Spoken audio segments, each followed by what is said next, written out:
Go to your computer right now and Google this phrase, Democrats fear. It's enough to make you sick. Democrats fear a filibuster. Democrats fear this. Democrats fear that. No wonder they come across as wimps. For example, who the heck is this guy?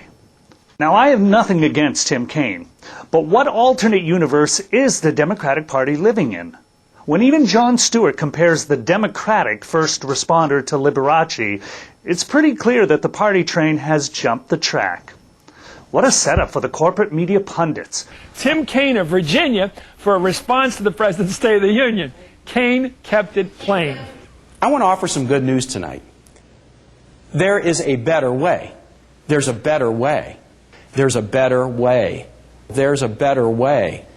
There's a better way. Somewhere in Hollywood, a screenwriter must have been proud. I say there's got to be a better way. There's got to be a better way. Better way. Better way. Way.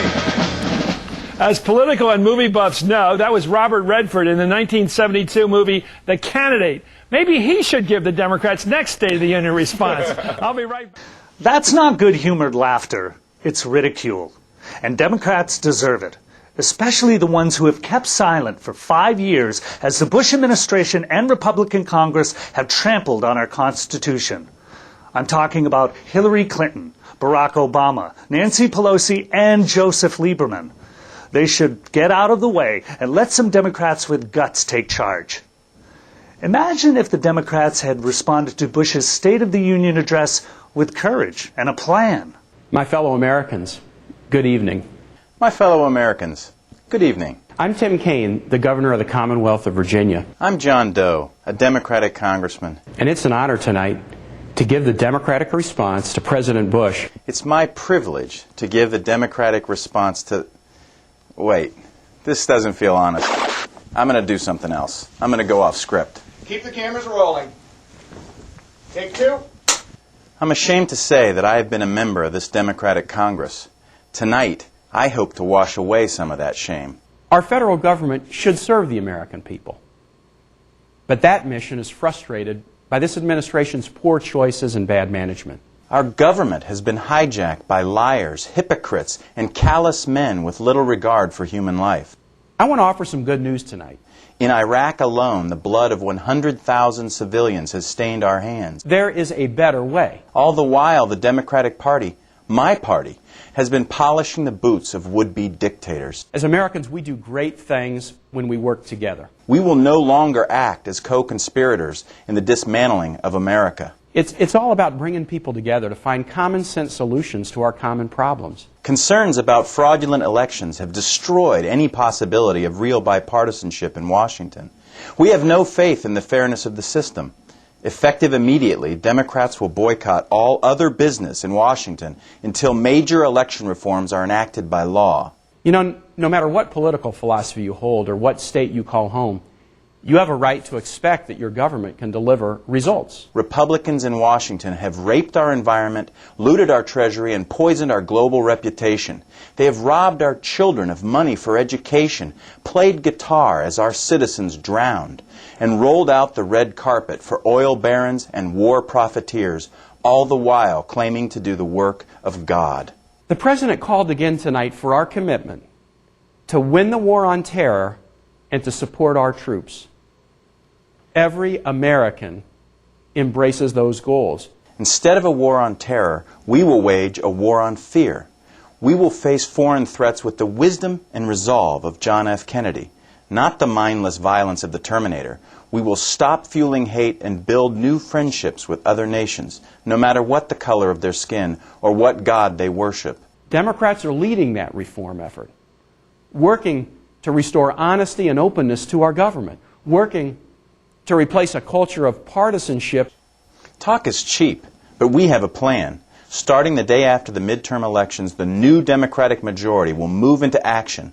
Our 5 top priorities. First, to enforce the law. Congress will file articles of impeachment against George W. Bush for high crimes against the United States. Second, to end corruption. Campaign financing will be completely overhauled and clean election funding on the federal level will become a reality. Third, to address global warming. the United States will take its rightful place as a world leader on environmental issues. Fourth, to restore fairness. Instead of robbing from the poor to subsidize the rich, we will raise taxes on the rich and create a just tax system. And finally, to fix health care.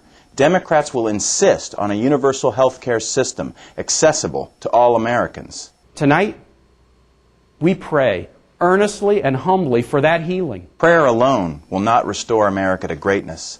Hard work is needed, not just from us, but from all citizens. We have sworn an oath to defend this nation.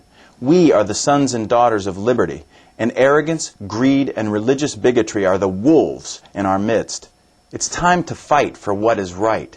Democracy has awakened. I know what you're thinking.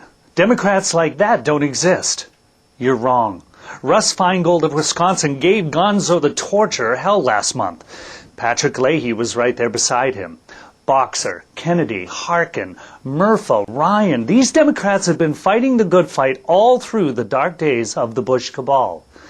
But the real sign that the tide is turning happened when about 40 military veterans, all Democrats running for Congress, stepped forward to tell the Republicans their days are numbered.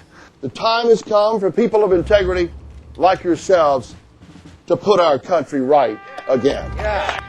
We all defended the Constitution with our lives, and now we see the rights that it's guaranteed by that Constitution now in jeopardy.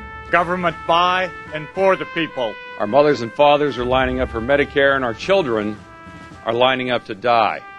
And to clean up the corruption and bring honor and integrity back to this House. Bring honor back to this country. It's time to trash this policy of preemptive war. That the American dream is slipping through the hands of average, hardworking American. I'm running for Congress because our country is headed for shallow waters, and we don't want our country to run aground. I'm running to bring health care to every single American. We need better fiscal discipline and better legislative oversight to support and defend the Constitution of the United States. We're going to infuse this institution with moral courage that'll get our country back on track. I'm running because this country is ready for a change. We need candor, courage, and commitment. Because we need to take the hill back. And those of us that have fought for the Constitution and the Bill of Rights, we know that the principles embodied in those documents are to be cherished and honored and defended. Our president will stand in front of any group of veterans, but we know he will stand behind none of us. It's not just a change in direction in Iraq. It's a change in direction at home for affordable health care, energy independence, and helping out working class families. As a Vietnam veteran, I'm very concerned about the state of our democracy and the corruption which exists in this town. I can tell you that I know what it's like to carry the lifeless body of a 19-year-old soldier off the battlefield. Remember, there's no reason to be afraid. You're not alone. I'm Kevin Quinn. We'll see you next month. Liberty News TV depends on the generous support of our viewers.